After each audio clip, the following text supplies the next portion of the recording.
السلام عليكم ورحمة الله وبركاته. ওয়ালাইকুম আসসালাম ওয়া রাহমাতুল্লাহি ওয়া বারাকাতুহু। কি উস্তাদ জি, ভালো আছেন? জি আলহামদুলিল্লাহ, আপনি ভালো আছেন? জি আলহামদুলিল্লাহ ভালো আছি। আচ্ছা, কোন জায়গা থেকে হবে মনে আছে? জি কিতাবুস সালাত থেকে তো শুরু হবে। আচ্ছা, এখান থেকেই হবে। আল্লাহ। সুস্থ নেই আপনি? না, একটু ঠান্ডা লাগছে আর কি, হালকা পাতলা। ও, আচ্ছা, যাই হোক, কিতাবুস সালাত থেকে না? আচ্ছা, একটু অপেক্ষা করেন।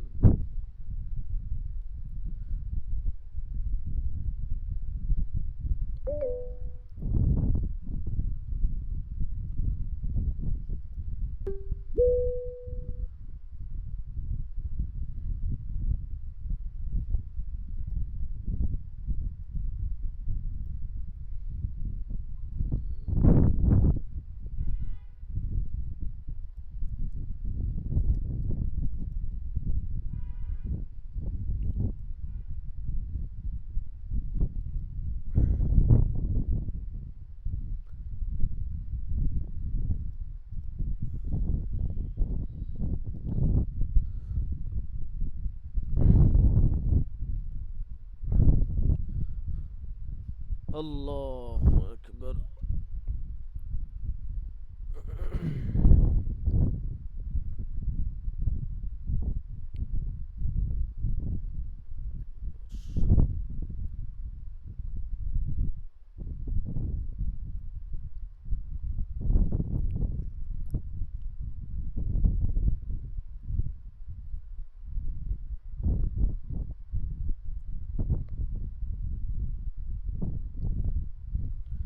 আচ্ছা দেখেন, বিসমিল্লাহির রহমানির রহিম। কিতাবুস সালাতি আল ফাসলুল আউয়ালু। عن أبي هريرة رضي الله عنه قال قال رسول الله صلى الله عليه وسلم الصلوات الخمس والجمعة إلى الجمعة ورمضان إلى رمضان مكفرات لما بينهن إذا اجتنبت الكبائر. হযরত আবু হুরায়রা থেকে বর্ণিত, রাসূলুল্লাহ সাল্লাল্লাহু আলাইহি ওয়াসাল্লাম বলেছেন, পাঁচ ওয়াক্ত নামাজ হুম, এবং এক জুমা থেকে আরেক জুমা, এক রমজান থেকে আরেক রমজান, এই আমলগুলো মুকাফিরাতুন লিমা বাইনাহুন্না, এর মাঝখানে যত গুনাহ আছে এই গুনাহগুলোকে মুছে দিবে, যদি কবিরা গুনাহ না হয়। অর্থাৎ সগীরা গুনাহ, যে সমস্ত সগীরা গুনাহ মানুষের দ্বারা হয়ে যায় কম বেশি, এই সমস্ত গুনাহ থেকে, এই গুনাহগুলো থেকে, হ্যাঁ, ছোট ছোট গুনাহ যেগুলো, এই গুনাহগুলোকে মোচন করে দিবে এই আমলগুলো, যদি এই আমলগুলো আমরা করতে পারি আর কি। আচ্ছা, এরপর দেখেন, وعنه قال قال رسول الله صلى الله عليه وسلم أرأيتم لو أن نهرا بباب أحدكم يغتسل فيه كل يوم خمسا هل يبقى من درنه شيء؟ قالوا لا يبقى من درنه شيء. قال فذلك مثل الصلوات الخمس يمحو الله بهن الخطايا متفق عليه. সহজ সহজ হাদিস। আপনাদের পরীক্ষার খাতা দেখা হচ্ছে, রেজাল্ট দিয়ে দেওয়া হবে ইনশাল্লাহ আগামী সপ্তাহের মধ্যেই। পরীক্ষা সংক্রান্ত খাতা যা লিখেছেন এগুলো নিয়ে একটু পর্যালোচনাও হবে। আচ্ছা দেখেন, তো বলতেছে রাসূলুল্লাহ বলেছেন, যদি কোনো ব্যক্তি কোনো নদীর পাশে থাকে এবং সে ওই নদী থেকে গোসল করে, নদীর পানি দিয়ে, তাহলে তার শরীরে কোনো ময়লা থাকবে বলে কি তোমাদের মনে হয়? সাহাবারা বলেন যে না, তার শরীরে কোনো ময়লা থাকতে পারে না। তখন রাসূল বললেন, পাঁচ ওয়াক্ত নামাজের উদাহরণ এমনই। অর্থাৎ যখন কোনো ব্যক্তি, কোনো বান্দা যখন পাঁচ ওয়াক্ত নামাজ ঠিকঠাক মতো পড়ে, তখন আল্লাহ তাআলা তার গুনাহগুলোকে এরকম মোচন করে দেন। অর্থাৎ ছোট ছোট গুনাহ যেগুলো আছে, এই পাঁচ ওয়াক্ত নামাজের উসিলায় তার গুনাহগুলো মাফ করে দেন। وعن ابن مسعود قال إن رجلا أصاب من امرأة قبلة فأتى النبي صلى الله عليه وسلم فأخبره فأنزل الله تعالى وأقم الصلاة طرفي النهار وزلفا من الليل إن الحسنات يذهبن السيئات. فقال الرجل يا رسول الله ألي هذا؟ قال لجميع أمتي كلهم، وفي رواية لمن عمل به من أمتي. وعن أنس قال جاء رجل فقال يا رسول الله إني أصبت حدا فأقمه علي قال ولم يسأله عنه وحضرت الصلاة فصلى مع رسول الله صلى الله عليه وسلم فلما غزا النبي صلى الله عليه وسلم الصلاة قام الرجل فقال يا رسول الله إني أصبت حدا فأقم في كتاب الله قال أليس قد صليت معنا قال نعم قال فإن الله عز وجل قد غفر لك ذنبك أو حدك متفق عليه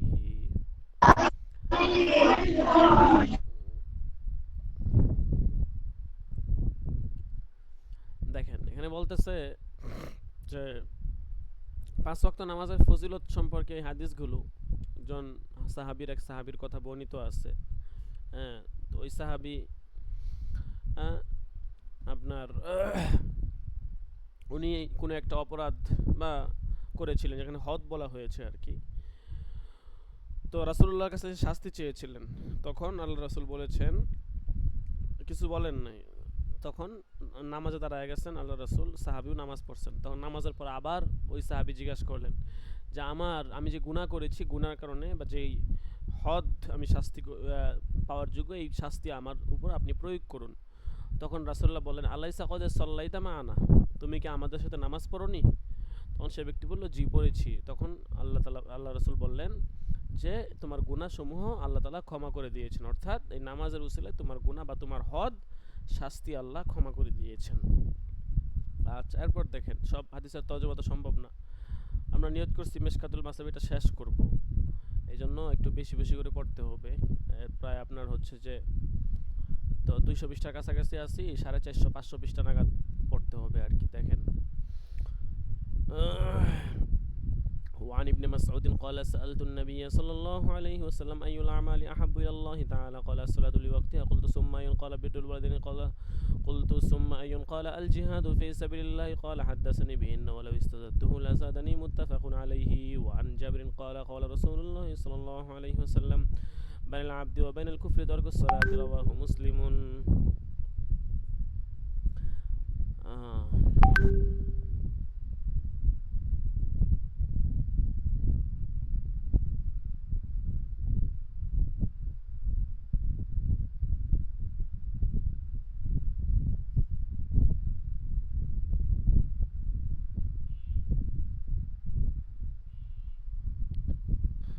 এরপর দেখেন الفصل الثاني عن عبادة بن الصامت قال قال رسول الله صلى الله عليه وسلم 5 صلوات افترضهن الله تعالى من أحسن وضوءهن وصلاهن لوقتهن وأتم ركوعهن وخشوعهن كان له على الله عهد أن يغفر له ومن لم يفعل فليس له على الله عهد إن شاء غفر له وإن شاء عذبه رواه أحمد وأبو داود ورواه مالك والنسائي نحوه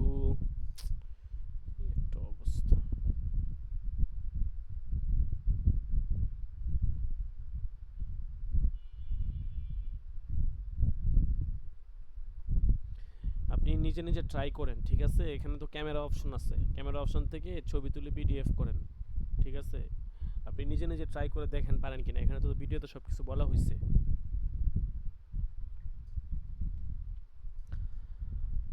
দেখেন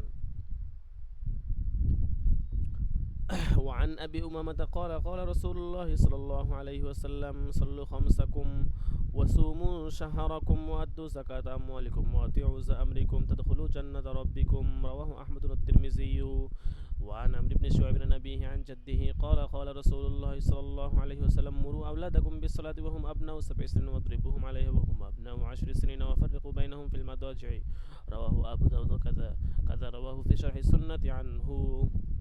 এই হাদিসে বলা হয়েছে যে সন্তানদেরকে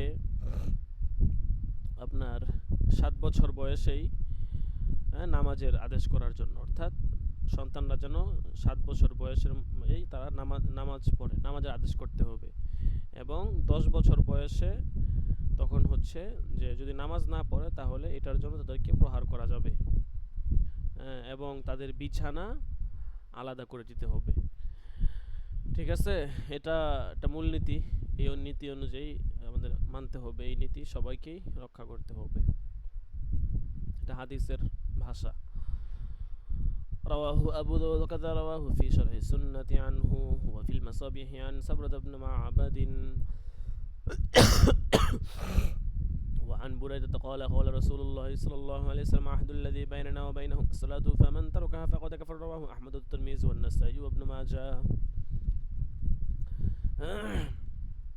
الفصل الثالث. وعن عبد الله بن مسعود قال جاء رجل إلى النبي صلى الله عليه وسلم فقال يا رسول الله إني علجت امرأة في أقصى المدينة وإني أصبت منها ما دون أن أمسها فأنا هذا فاقذف فيما شئت. فقال عمر لقد استرك الله لو سترت على نفسك. قال ولم يرد النبي صلى الله عليه وسلم عليه شيئا. فقام الرجل فانطلق فأتبعه النبي صلى الله عليه وسلم رجلا فدعاه وتلا عليه هذه الآية وأقم الصلاة طرفي النهار وزلفا من الليل إن الحسنات يذهبن السيئات ذلك ذكرى للذاكرين. فقال رجل من القوم يا نبي الله هذه خاصة هذا له خاصة. فقال بل للناس كافة. رواه مسلم. وعن أبي ذر أن النبي صلى الله عليه وسلم خرج زمن الشتاء والورق يتهافت فأخذ بغصنين من شجرة قال فجعل ذلك الورق يتهافت. قال فقال يا أبا ذر قلت لبيك يا رسول الله. قال إن العبد المسلم لا يصلي الصلاة يريد بها وجه الله فتهافت عنه ذنوبه كما تهافت هذا الورق عن هذه الشجرة. رواه أحمد. وعن زيد بن خالد الجهني قال قال رسول الله صلى الله عليه وسلم من صلى صلاة لا يسهو فيهما غفر الله له ما تقدم من ذنبه. رواه أحمد. وعن عبد الله بن عمرو بن العاص عن النبي صلى الله عليه وسلم أنه ذكر الصلاة يوما فقال من حافظ عليها كانت له نورا وبرهانا ونجاة يوم القيامة ومن لم يحافظ عليها لم تكن له نورا ولا برهانا ولا نجاة وكان يوم القيامة مع قارن وفيرا وهامان وأبي بن خلف. رواه أحمد الدارمي والبيهقي في شعب الإيمان. আব্দুল্লাহ ইবনে আমর ইবনে আস থেকে বর্ণিত রাসূলুল্লাহ বলেছেন পাঁচ ওয়াক্ত নামাজ যে হেফাজত করবে সুন্দরভাবে পড়বে আদায় করবে এই নামাজ তার জন্য কিয়ামত দিবসে নূর হবে দলিল হবে এবং নাজাতের উসিলা হবে। আর যে নামাজ সংরক্ষণ করবে না অবহেলা করবে পড়বে না এক ওয়াক্ত পড়লে আরেক ওয়াক্ত পড়বে না তাদের জন্য এই নামাজ নূর হবে না বরং তার হাসর নাসর হবে ফেরাউন কারুন হামান উবাই ইবনে খলফ তাদের সাথে। ঠিক আছে। আচ্ছা এরপর দেখেন وعن عبد الله بن الشاقق قال كان أصحاب رسول الله صلى الله عليه وسلم لا يرون شيئا من الأعمال تاركه كفر غير الصلاة. رواه الترمذي. وعن أبي الدرداء قال أوصاني خليلي ألا تشرك بالله شيئا وإن قتلت وحركت ولا تترك صلاة مكتوبة متعمدة فمن تركها متعمدا فقد برئت منه ذمة. ولا تشرب الخمر فإنها مفتاح كل شر. رواه ابن ماجه. বাবুল মাওয়াকিত নামাজের সময়ের কথা আসছে। ঠিক আছে এগুলা সহজ সহজ হাদিস। ঠিক আছে এগুলা তরজমা করব না একটু বিস্তারিত পড়ে চলে যাব আর কি। ঠিক আছে দেখেন عن عبد الله بن عمرو قال قال رسول الله صلى الله عليه وسلم وقت الظهر إذا زالت الشمس وكان ظل الرجل كطوله ولم يحضر العصر ووقت العصر ما لم تصفر الشمس ووقت صلاة المغرب ما لم يغب الشفق ووقت صلاة العشاء إلى نصف الليل الأوسط ووقت صلاة الصبح من طلوع الفجر ما لم تطلع الشمس فإذا طلعت الشمس فأمسك عن الصلاة فإن تطلع بين قرني الشيطان. رواه مسلم. وعن بريدة قال إن رجلا سأل رسول الله صلى الله عليه وسلم عن وقت الصلاة فقال له صل معنا هذين يعني اليومين فأما زالت الشمس أمر بلالا فأذن ثم أمره فأقام الظهر ثم أمره فأقام العصر والشمس مرتفعة بيضاء نقية ثم أمره فأقام المغرب حين غابت الشمس ثم أمره فأقام العشاء حين غاب الشفق ثم أمره فأقام الفجر حين طلع الفجر فلما أن كان اليوم الثاني أمره فأبرد بالزهر فأبرد بها فأنعم أن يبرد بها وصلى العصر والشمس مرتفعة آخر فقل الذي كان وصلى المغرب قبل أن يغيب الشفق وصلى العشاء بعدما ذهب ثلث الليل وصلى الفجر فأسفر بها ثم قال أين السائل عن وقت الصلاة فقال الرجل وأنا يا رسول الله قال وقت صلاتكم بينما رأيتم. رواه مسلم. الفصل الثاني عن ابن عباس قال قال رسول الله صلى الله عليه وسلم أمني جبريل عند البيت مرتين فصلى بالظهر حين زالت الشمس وكانت قدر الشراك وصلى بالعصر حين صار كل شيء مثله وصلى بالمغرب حين أفطر الصائم وصلى بالعشاء حين غاب الشفق وصلى بالفجر حين تعرم الطعام والشراب على الصائم فأما كان الغد صلى بالظهر حين كان ظله مثله وصلى بالعصر حين كان ظله مثله وصلى بالمغرب حين أفطر الصائم وصلى بالعشاء إلى ثلث الليل وصلى بالفجر فأسفر ثم التفت إلي فقال يا محمد هذا وقت الأنبياء من قبلك والوقت ما بين هذا الوقت. رواه أبو داود الترمذي. الفصل الثالث. عن ابن شهاب أن عمر بن عبد العزيز أخر العصر شيئا فقال له عروة أما إن جبريل قد نزل فصلى أمام رسول الله فقال له عمر اعلم ما تقول يا عروة فقال سمعت بشر بن أبي مسعود يقول سمعت أبا مسعود يقول سمعت رسول الله صلى الله عليه وسلم يقول نزل جبريل فأمني فصليت معه ثم صليت معه ثم صليت معه ثم صليت معه ثم صليت معه يحسب بأصابعه 5 صلوات متفق عليه. وعن عمر بن الخطاب رضي الله عنه أنه كتب إلى عماله إن أهم أمركم عندي الصلاة من حفظها وحفظ عليها حفظ دينه ومن ضيعها فهو لها سواها أضيع. ثم كتب أن صلوا الظهر أن كان الفيء زرعا إلى أن يكون ظل أحدكم مثله والعصر والشمس مرتفعة بيضاء نقية قدر ما يسير الراكب فرسخين أو ثلاثة قبل مغيب الشمس والمغرب إذا غابت الشمس والعشاء إذا غاب الشفق إلى ثلث الليل فمن نام فلا نامت عينه فمن نام فلا نامت عينه فمن نام فلا نامت عينه والصبح والنجوم بادية مشتبكة. رواه مالك. عن ابن مسعود قال كان قدر صلاة رسول الله صلى الله عليه وسلم الظهر في الصيف 3 أقدام إلى 5 أقدام وفي الشتاء 5 أقدام إلى 7 أقدام. رواه أبو داود النسائي. আচ্ছা দেখেন, নামাজের সময় এতক্ষণ বলছে কোন নামাজ কখন পড়বে, এখন হচ্ছে নামাজ তাড়াহুড়া করতে পারবে কিনা বা কোন ওয়াক্ত নামাজ কখন তাড়াহুড়া করে পড়বে, শীতকালে একটু তাড়াহুড়া করে পড়তে হয়। তো দেখেন এটিগুলো বলবে। عن سيار بن سلامة قال باب تعجيل الصلاة الفصل الأول. عن سيار بن سلامة قال دخلت أنا وأبي على أبي برزة الأسمي فقال له أبي كيف كان رسول الله صلى الله عليه وسلم يصلي المكتوبة؟ فقال كان يصلي الهجر التي تدعوها الأولى حين تطلع الشمس ويصلي العصر ثم يرجع أحد إلى رحله في أقصى المدينة والشمس حية ونسيت ما قال في المغرب وكان يستحب أن يؤخر العشاء التي تدعونها العتمة وكان يكره النوم قبلها والحديث معها وكان ينفتل من صلاة الغداة حين يعرف الرجل جلسة ويخرج بالستين إلى 100 وفي رواية ولا يبالي بالتأخير العشاء إلى ثلث الليل ولا يحب النوم قبلها والحديث بعدها متفق عليه. এই হাদিসে বলা হয়েছে অনেকগুলো বিষয় বলছে, আমাদের একটা বিষয় বলছে এশার নামাজের পরে রাসূলুল্লাহ সাল্লাল্লাহু আলাইহি সাল্লাম কোনো কথা বলতেন না। এশার নামাজের পূর্বে তিনি ঘুমানো পছন্দ করতেন না এবং এশার নামাজের পরে কথা বলা তিনি পছন্দ করতেন না। অর্থাৎ এশা পরেই তিনি দেখা গেছে শুয়ে পড়তেন। বুঝতে পারছেন? রাত্রে আগে আগে ঘুমানো এটা কিন্তু সুন্নত, এটাই নিয়ম। আমরা তো দেখা গেছে 12টা 1টা 2টার সময় ঘুমাই, কিন্তু এটা কোনো নিয়ম না। আগে আগে রাত্রে ঘুমানো শরীর স্বাস্থ্যের জন্য ভালো।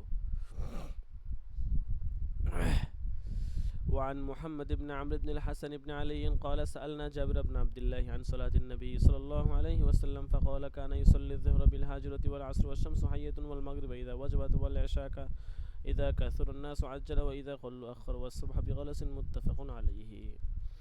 وعن أنس قال كنا إذا صلينا خلف النبي صلى الله عليه وسلم بالظهر سجدنا على ثيابنا اتقاء الحر متفق عليه ولفظه للبخاري. وعن أبي هريرة رضي الله عنه قال قال رسول الله صلى الله عليه وسلم إذا اشتد الحر فأبردوا بالصلاة. গরম কালে বলছে, ঠিক আছে, যদি গরমকালে হচ্ছে যে আপনার বলছে জোহরের নামাজ তাড়াতাড়ি পড়ার জন্য। অনেক সময় অনেক রোদ থাকে, ঠিক আছে, তখন জোহরের নামাজ তাড়াতাড়ি করে পড়া উত্তম।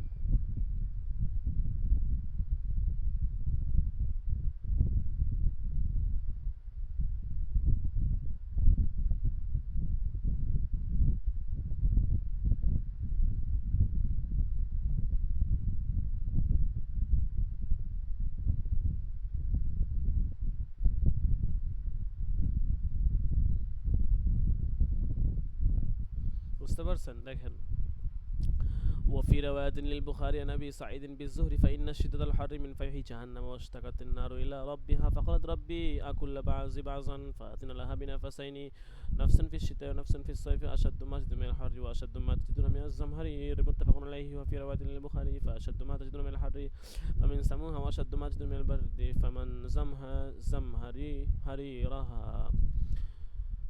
জাহান্নামের দুইটা শ্বাস, বুঝতে পারছেন? একটা হচ্ছে যে একটা শ্বাস সে নেয় আর একটা হচ্ছে শ্বাস ছাড়ে।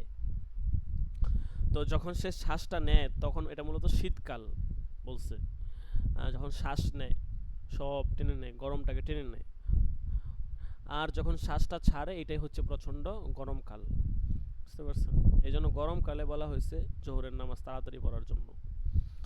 وعن أنس قال كان رسول الله صلى الله عليه وسلم يصلي العصر والشمس مرتفعة حية فيذهب الذاهب إلى العوالي فيأتيهم والشمس مرتفعة وبعض العوالي من المدينة على 4 أميال أو نحوه متفق عليه. وعنه قال قال رسول الله صلى الله عليه وسلم تلك صلاة المنافق يجلس يرقب الشمس حتى إذا اصفرت وكانت بين قرني الشيطان قام فأنا قال 4 لا يذكر الله فيها إلا قليلا رواه مسلم. وعن ابن عمر قال قال رسول الله صلى الله عليه وسلم الذي تفوته صلاة العصر فكأنما وتر أهله وما له متفق عليه. আসরের নামাজ যদি কারো মিস হয়ে যায়, আসরের নামাজের অনেক ফজিলত আছে, যে আসরের নামাজ যদি কারো মিস হয়ে গেল তার বাদে তার সন্তান সন্ততি পরিবার পরিজন হারিয়ে গেল, পরিবার পরিজনের থেকে তাকে ছিনিয়ে নেওয়া হলো। তাহলে বোঝা গেল সন্তান সন্ততি পরিবার পরিজন এটা মানুষের একটা গুরুত্বপূর্ণ জিনিস। সন্তান সন্ততি পরিবার পরিজন ছাড়া মানুষ বাঁচতে পারবে না। মানুষ সামাজিক প্রাণী, এক মানুষ আরেক মানুষের সাথে মিলেমিশে বসবাস করবে। তাহলে পরিবার পরিজন যদি ছিনিয়ে নেওয়া হয়, ঠিক আছে, তাহলে সেই মানুষ যেমন মানে মূল্যহীন হয়ে যায়। কেউ যদি আসরের নামাজ না পড়ে অবহেলা করে তাইলেও কেমন জানি ওই ব্যক্তি ওরকম মূল্যহীন। ওয়ান বুরাইদা, এই যে এখানে দেখেন পরবর্তী হাদিসে বলছে যে আসরের নামাজ যে তরক করলো তার সমস্ত আমল বাতিল হয়ে গেল। وعن بريدة قال رسول الله صلى الله عليه وسلم قال رسول الله صلى الله عليه وسلم من ترك صلاة العصر فقد حبط عمله رواه البخاري। বুখারী শরীফের হাদিস এটা, আগামী বছর ইনশাআল্লাহ পড়তে পারবেন। وعن رافع بن خديج قال كنا نصلي المغرب مع رسول الله صلى الله عليه وسلم فينصرف أحدنا وإنه لا يبصر مواقع نابله متفق عليه. وعن عائشة رضي الله عنها قالت كان يصلون العتمة فيما بين أن يغيب الشفق إلى ثلث الليل الأول متفق عليه. وعنها قالت كان رسول الله صلى الله عليه وسلم لا يصلي الصبح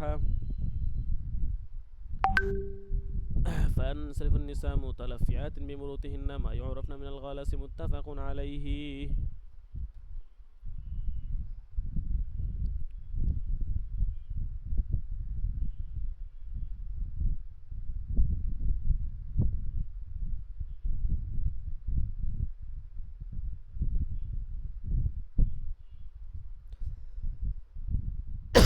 وعن قتادة عن أنس أن النبي صلى الله عليه وسلم وزيد بن ثابت تسحرا فلما فرغ من سحورهما قام نبي الله إلى الصلاة فصلى. قلنا لأنس كم كان بين فراغهما من سجودهما ودخولهما في الصلاة فقال قدر ما يقرأ الرجل 50 آية رواه البخاري. وعن أبي ذر قال قال لي رسول الله صلى الله عليه وسلم كيف أنت إذا كان عليك أمراء يتمون الصلاة قال يؤخرون الصلاة عن وقتها قلت فما تأمرني قال صلي الصلاة لوقتها فإن أدركتها معهم فصل فإنها لك نافلة رواه مسلم. وعن أبي هريرة قال قال رسول الله صلى الله عليه وسلم من أدرك ركعة من الصبح قبل أن تطلع الشمس فقد أدرك الصبح ومن أدرك ركعة من العصر قبل أن تغرب الشمس فقد أدرك العصر متفق عليه. وعنه قال قال رسول الله صلى الله عليه وسلم إذا أدرك أحدكم سجدة من صلاة العصر قبل أن تغرب الشمس فليتم صلاته وإذا أدرك سجدة من صلاة الصبح قبل أن تطلع الشمس فليتم صلاته رواه البخاري. وعن أنس قال قال رسول الله صلى الله عليه وسلم من نسي صلاة أو نام عنها فكفرته أن يصليها إذا ذكرها في رواية لا كفارة لها إلا ذلك متفق عليه. وعن أبي قتادة قال قال رسول الله صلى الله عليه وسلم ليس في النوم تفريط إنما التفريط في اليقظة فإذا نسي أحدكم صلاة أو نام عنها فليصليها إذا ذكرها فإن الله تعالى قال وأقم الصلاة لذكري رواه مسلم. এটা একটা মূলনীতি বলছে, ঠিক আছে। অনেক সময় এমন হয় যে ঘুমিয়ে গেছি, নামাজের কথা মনে নাই, ঘুমের তালে নামাজ মিস যায় অনেক সময়। সতর্ক থাকা, অ্যালার্ম দিয়ে রাখা, উঠার চেষ্টা করা। কখনো এরকম হয়ে গেলে তখন যদি নামাজ পড়তে ভুলে যায় তাহলে বলছে যে ফাল্লিউসাল্লিহা ইদা যাকারহা, যখন নামাজের কথা স্মরণে আসবে তখন যেন সে এটা পড়ে নেয়। কারণ আল্লাহ তাআলা বলেছেন আকিমিস সালাতা লিযিকরি, ঠিক আছে। এই জন্য যখন যে নামাজ মিস হয়ে যাবে পরবর্তী যখন স্মরণ হবে তখনই সাথে সাথে আমরা ওই নামাজ পড়ে নিব। الفصل الثاني عن علي رضي الله عنه أن النبي صلى الله عليه وسلم قال يا علي ثلاث لا تؤخرها الصلاة إذا أتت والجنازة إذا حضرت والأيم إذا وجدت لها كفوا رواه الترمذي. وعن ابن عمر قال قال رسول الله صلى الله عليه وسلم الوقت الأول من الصلاة رضوان الله والوقت الآخر عفو الله رواه الترمذي. وعن أم فروة قالت سئل النبي صلى الله عليه وسلم أي الأعمال أفضل قال الصلاة الأول رواه أحمد والترمذي وأبو داود. قال الترمذي لا يروى الحديث إلا من حديث عبد الله بن عمر العمرة وهو ليس بالقوي عند أهل الحديث. وعن عائشة قالت ما صلى رسول الله صلى الله عليه وسلم صلاة لوقتها الآخر مرتين حتى قبضه الله تعالى رواه الترمذي. وعن أبي أيوب قال قال رسول الله صلى الله عليه وسلم لا تزال أمتي بخير قليلة الفترة ما لم يؤخر المغرب إلا أن تشتبك النجوم رواه أبو داود. ورواه الدارمي عن العباس وعن أبي هريرة قال قال رسول الله صلى الله عليه وسلم لولا أن أشق على أمتي لأمرتهم أن يؤخر العشاء إلى ثلث الليل ونصفه رواه أحمد والترمذي وابن ماجه. وعن معاذ بن جبل قال قال رسول الله صلى الله عليه وسلم أعظموا بهذه الصلاة فإنكم قد فضلتم بها على سائر الأمم ولم تصلها أمة قبلكم رواه أبو داود. وعن النعمان بن بشير قال أنا أعلم بوقت هذه الصلاة صلاة العشاء إلى آخرة كان رسول الله صلى الله عليه وسلم يصليها لسقوط القمر لثالثة رواه داود والدارمي. وعن رافع بن خديج قال قال رسول الله صلى الله عليه وسلم أسفروا بالفجر فإنه أعظم للأجر رواه الترمذي وأبو داود الدارمي وليس عند النسائي فإنه أعظم للأجر. দেখেন শেষের হাদিসটা কি বলছে, বলছে আসফিরু বিল ফজর ফাইন্নাহু আযমু লিল আজর।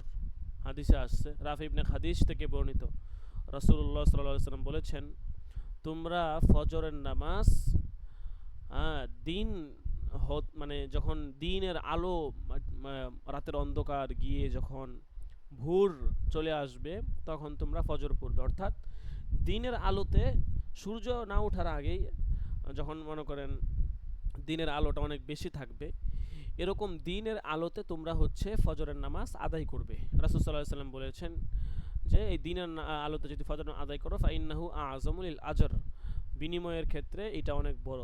দেখা গেছে মনে করেন যদি অন্ধকার থাকতে থাকতে নামাজ পড়ে অনেক মানুষ উঠতে দেরি হয় ঘুম থেকে, মসজিদে এসে দেখবে নামাজ শেষ, তখন তার মনটা ভারাক্রান্ত হয়ে যাবে। এই জন্য দিনের আলোতে নামাজ পড়লে অনেক মানুষ জামাতে এসে শরীক হতে পারবে, এই জন্য বলছে যে দিনের আলোতে কি করবে নামাজ পড়বে। আচ্ছা এরপর দেখেন الفصل الثالث عن رافع بن خديج قال كنا نصلي العصر مع رسول الله صلى الله عليه وسلم ثم تنهر الجزر فتقسم 10 قسام ثم تطبخ فنأكل لحما نضجا قبل مغيب الشمس متفق عليه.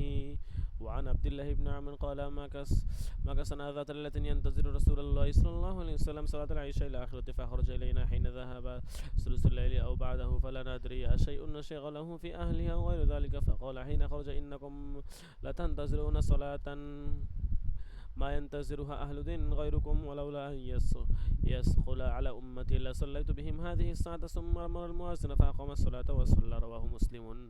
وعن جابر بن سمرة قال كان رسول الله صلى الله عليه وسلم يصلي صلوات نحو من صلاتكم وكان يأخذ العتمة بعد صلاتكم شيئا وكان يخفف الصلاة رواه مسلم.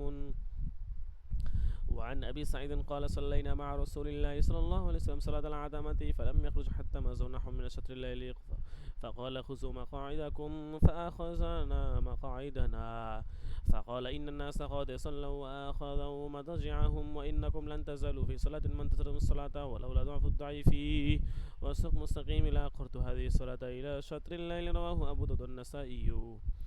وعن أم سلمة قالت كان رسول الله صلى الله عليه وسلم أشد تعجلا للظهر منكم وأنتم أشد تعجلا للعصر منه رواه أحمد والترمذي. وعن أنس قال كان رسول الله صلى الله عليه وسلم إذا كان الحر أبرد بالصلاة وإذا كان البرد عجل। এটা একটা মূলনীতি, ঠিক আছে, এই হাদিসটা একটা মূলনীতি হাদিস যে যখন শীতকাল গরমকাল হবে, ঠিক আছে, তখন নামাজের মাধ্যমে গরমকে ঠান্ডা করবে, না যথাসম্ভব তাড়াতাড়ি করে নামাজ পড়ার চেষ্টা করবে, ঠিক আছে। আর যখন মানে গরমকাল হবে তখন একটু দ্রুত দ্রুত নামাজ পড়বে, আর যখন হচ্ছে যে আপনার শীতকাল হবে, যখন গরমকাল হবে তখন দ্রুত নামাজ পড়বে, আর যখন শীতকাল হবে তখন একটু বিলম্বে।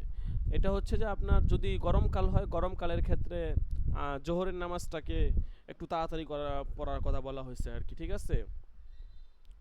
আর শীতকালের ক্ষেত্রে মাগরিবের নামাজটা একটু বিলম্ব করে পড়বে, ঠিক আছে, এবং অন্যান্য নামাজ যথাসম্ভব তাড়াতাড়ি পড়বে, সমস্যা নেই। দেখেন وعن عبادة بن الصامت قال قال رسول الله صلى الله عليه وسلم إنها ستكون عليكم بعد عمر يشغلهم أشياء عن الصلاة لوقتها حتى يذهب وقتها فصلوا الصلاة لوقتها فقال رجل يا رسول الله يصلي معهم قال نعم رواه أبو داود.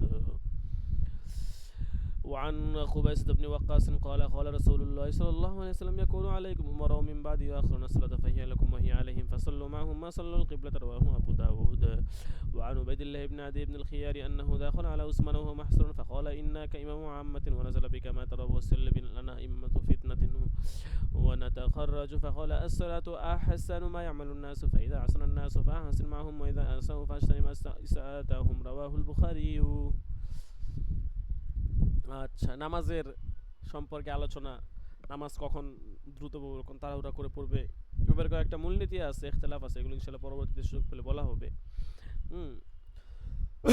পরীক্ষা চাওয়া হয়। আচ্ছা, এবার আসি ফাজাইলেস সালাত, নামাজের ফজিলত সম্পর্কে। অর্থাৎ 5 ওয়াক্ত নামাজ যদি কেউ ভালো করে পড়ে, পৃথক পৃথকভাবে বিভিন্ন নামাজের ফজিলতের কথাও আছে, 5 ওয়াক্ত নামাজের ফজিলতের কথাও আছে। এই সমস্ত নামাজের ফজিলত যদি কেউ সুন্দর মতো পড়ে তাহলে তার কি ফজিলত, তার বিনিময় কি, প্রতিদান কি, এ সম্পর্কে আলোচনা। দেখেন, باب فضائل الصلاة الفصل الأول. عن عمرة بن رويبة قال سمعت رسول الله صلى الله عليه وسلم يقول يلج النار أحد صلى قبل طلوع الشمس وقبل غروبها يعني الفجر والعصر رواه مسلم. وعن أبي موسى قال قال رسول الله صلى الله عليه وسلم من صلى البردين دخل الجنة متفق عليه. وعن أبي هريرة رضي الله عنه قال قال رسول الله صلى الله عليه وسلم يتعاقبون فيكم ملائكة بالليل وملائكة بالنهار ويجتمعون في صلاة الفجر وصلاة العصر ثم يعرج الذين باتوا فيكم فيسألهم ربهم وهو أعلم بهم كيف تركتم عبادي فيقولون تركناهم وهم يصلون وأتيناهم وهم يصلون متفق عليه.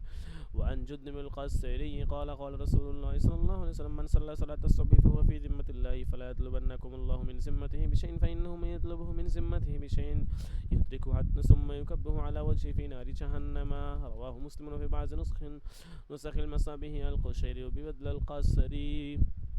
وعن أبي هريرة قال قال رسول الله صلى الله عليه وسلم لو يعلم الناس ما في النداء والصف الأول ثم لم يجدوا إلا يستهموا عليه لاستهموا ولو يعلمون ما في التهجير لاستبقوا إليه ولو يعلمون ما في العتمة والصف لآتوهما لو حبوا متفق عليه. وعنه قال قال رسول الله صلى الله عليه وسلم ليس صلاة أصغر على المنافقين من الفجر والعشاء ولو يعلمون ما فيهما لآتوهما ولو حبوا. এই হাদিসে বলছে, সংক্ষিপ্ত ছোট হাদিস বলছে যে মুনাফিকদের উপরে ফজর এবং এশার নামাজের চেয়ে ভারী আর কোনো জিনিস নাই। অর্থাৎ মুনাফিকদের জন্য ফজর এবং এশার নামাজ পড়াটা কঠিন হবে। তারা যদি জানতো যে ফজরের নামাজে এবং এশার নামাজে কি বরকত আছে, কি ফজিলত আছে, তাহলে তারা হামাগুড়ি দিয়ে হলেও সেই নামাজে শরীক হওয়ার কি করতো, চেষ্টা করতো। وعن عثمان رضي الله عنه قال قال رسول الله صلى الله عليه وسلم من صلى العشاء في جماعة فكأنما قام نصف الليل ومن صلى الصبح في جماعة فكأنما صلى الليل كله رواه مسلم. এটা প্রসিদ্ধ হাদিস, মুসলিম শরীফের হাদিস, যে এশার নামাজ যে জামাতে পড়লো সে কেমন যেন অর্ধরাত কিয়াম করলো, আর যে এশা ফজর উভয়টা জামাতে পড়লো সে কেমন যেন পূর্ণ রাতেই কি করলো, কিয়াম করলো। وعن ابن عمر قال قال رسول الله صلى الله عليه وسلم لا يغلبنكم الأعراب على اسم صلاتكم المغارب قال وتقول الأعراب هي العشاء وقال لا يغلبنكم الأعراب على اسم صلاتكم العشاء فإنها في كتاب الله العشاء فإنها تعتم بحلاب الإبل رواه مسلم. وعن علي رضي الله عنه أن رسول الله صلى الله عليه وسلم قال يوم الخندق حبسون عن صلاة الوسطى صلاة العصر ملأ الله بيوتهم وقبورهم نار متفق عليه. দেখেন, শেষ করে দিব, এই ফসলটা শেষ করে নিয়তটা শেষ করে দিই। الفصل الثاني عن ابن مسعود وسمرة بن جندب قال قال رسول الله صلى الله عليه وسلم صلاة الوسطى صلاة العصر رواه الترمذي. وعن أبي هريرة عن النبي صلى الله عليه وسلم في قوله تعالى إن قرآن الفجر كان مشهودا قال تشهده الملائكة الليل وملائكة النهار رواه الترمذي. الفصل الثالث عن زيد بن ثابت وعائشة قال الصلاة الوسطى صلاة الظهر رواه مالك عن زيد والترمذي عنهما تعليقا. وعن زيد بن ثابت قال كان رسول الله صلى الله عليه وسلم يصلي الظهر بالهجرة ولم يكن يصلي صلاة أشد على أصحاب رسول الله صلى الله عليه وسلم منها فنزلت حافظوا على الصلوات والصلاة الوسطى قال إن قبلها صلاتين وبعدها صلاتين رواه أحمد وأبو داود. وعن مالك بلغه أن علي بن أبي طالب وعبد الله بن عباس كان يقولان الصلاة الوسطى صلاة الصبح رواه في الموطأ ورواه الترمذي عن ابن عباس وابن عمر تعليقا. وعن سلمان قال سمعت رسول الله صلى الله عليه وسلم من غدا إلى صلاة الصبح غدا برياة الإيمان ومن غدا إلى السوق غدا براية إبليس رواه ابن ماجه আচ্ছা এরপরে হচ্ছে আজানের অধ্যায় শুরু হচ্ছে ঠিক আছে কিভাবে আজান দিতে হবে আজানের কালিমাগুলো কোত্থেকে আসছে এই সম্পর্কে আলোচনা বাবুল আজান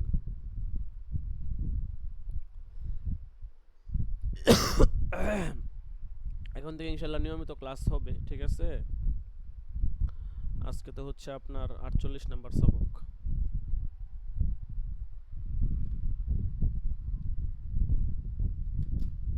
কেউ কখনো ক্লাস মিস দিবেন না ঠিক আছে অনেকেই আছে কিন্তু ক্লাস টাস নিয়মিত করে না খুবই খারাপ জিনিস কেউ কখনো ক্লাস মিস দিবেন না নিয়মিত ইনশাআল্লাহ ক্লাসে থাকবেন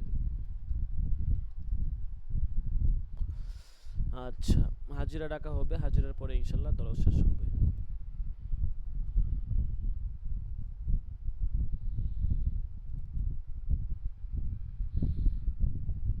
আজকে হচ্ছে আপনার 48 নাম্বার সবক ঠিক আছে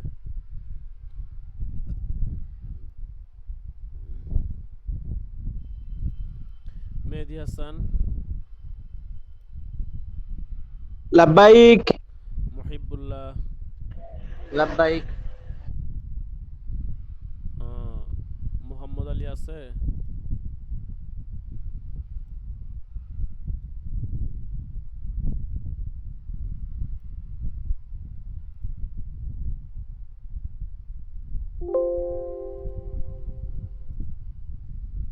নাই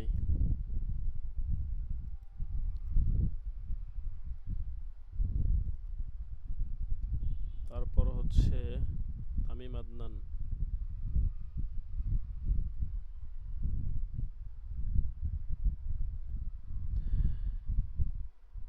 কত আগ্রহ নিয়ে ভর্তি হয়েছে কত টাকা পয়সা খরচ করছে এখন কোনো খবর নাই কি বলবো আসলে সবার কিসমতে পড়ালেখাটা জুটে না বুঝতে পারছেন নিজের আগ্রহে এই যে যতগুলা আরো কতগুলা মানুষ ওরা মাসে মাসে বেতনও দিতেছে কত টাকা পয়সা খরচ করে ভর্তি হয়েছে এখন আর কোনো খবর নাই নিজের আগ্রহ না থাকলে মনে করেন আগ্রহ থাকা লাগবে যে না আমি মনোযোগ দিয়ে পড়বো আমার পড়া লাগবে একটা জি উস্তাদ কার নাম বলছিলেন কার কথা বলতেছিলেন এই যে তামিম আদনান ঠিক আছে ও এরপরে খাদিমুল ইসলাম আব্দুল মাজিদ এদের ঘূর্ণিঝড় হয়েছে ঝড় তুফান হয়েছে চট্টগ্রামে এই কারণে নাকি পড়ালেখা করবো না কি একটা অবস্থা ঝড় তুফানে পড়ালেখা নষ্ট করে দিচ্ছে চাকরি চলে গেছে এই সমস্যা তো থাকতেই পারে তাই না এজন্য পড়ালেখা ছেড়ে দিলে চলবে আচ্ছা যাই হোক আমিরুল ইসলাম এর কি খবর আল্লাহ জানে হামিদুল্লাহ তো আছে ক্লাসে নাই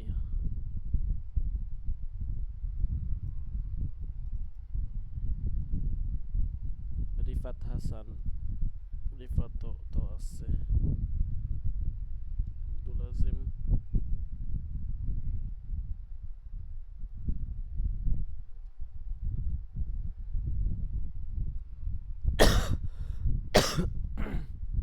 আচ্ছা ঠিক আছে তাহলে আজকে এই পর্যন্ত থাকো ইনশাআল্লাহ নিয়মিত ক্লাস হবে আরেকবার বৃহস্পতিবারে ক্লাস হবে ইনশাআল্লাহ ঠিক আছে সকলে ইনশাআল্লাহ সময় মতো চলে আসবো কেউ বিলম্ব করবো না জাযাকুমুল্লাহ আসসালামু আলাইকুম ওয়া রাহমাতুল্লাহি ওয়া বারাকাতুহু ওয়া আলাইকুম আসসালাম ওয়া রাহমাতুল্লাহি ওয়া বারাকাতুহু